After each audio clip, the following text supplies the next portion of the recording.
I was reading in the papers about Japan, who, in my opinion, their economic policy should be labeled BANZAI.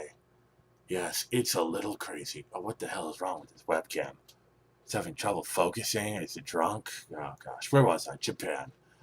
Anyways, they are the most indebted country in the entire world. Their debt to GDP ratio is 230% and growing. Because Japan, for the last 20 years, has decided that if they can't fix their economy, they should just continue to print more money. And it's worked for quite a while. But with Greece and Cyprus and all these other countries, Zimbabwe, Argentina, I have a feeling that investors who hold Japanese treasuries are going to start to look at their paper and ask themselves, do I really want to continue to hold bonds in a country that is guaranteed to go bankrupt? I mean, that's like saying, I want to go out and buy some bonds from Detroit before the bankruptcy process is completed. It's ridiculous. You're going to get shanked. That's like saying, thank you, sir. Can I have some more?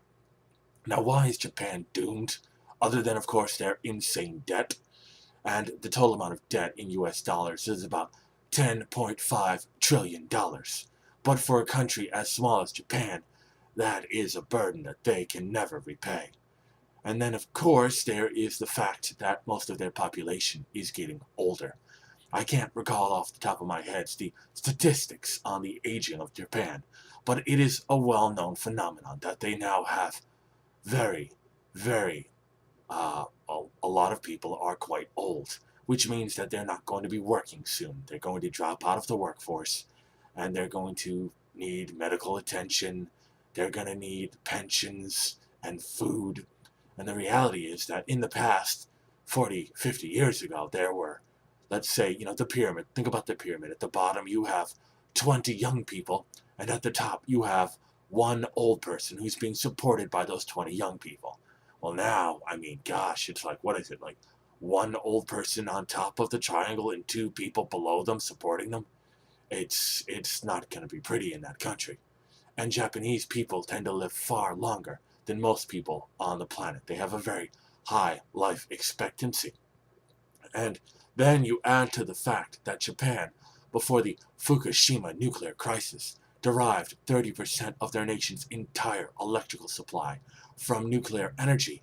And now that all of the reactors are in cold shutdown because, well, they don't want to risk it again, and I can understand keeping their nuclear power grid offline, but 30% of the country's entire electrical generation capacity, that is huge.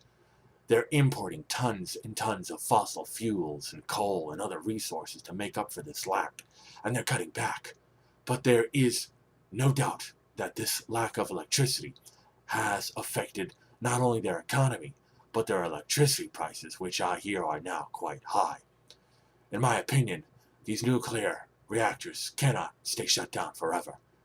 They pose a very serious threat, as I think we have all seen, but pretty soon, practical reality, survival in the modern era, that requirement for electricity will take priority. But yeah, so Japan, they're not in a good place right now. And if you weren't aware of that, I want you to know right now, most indebted country ever, 1 quadrillion yen. Booyah, baby. Banzai!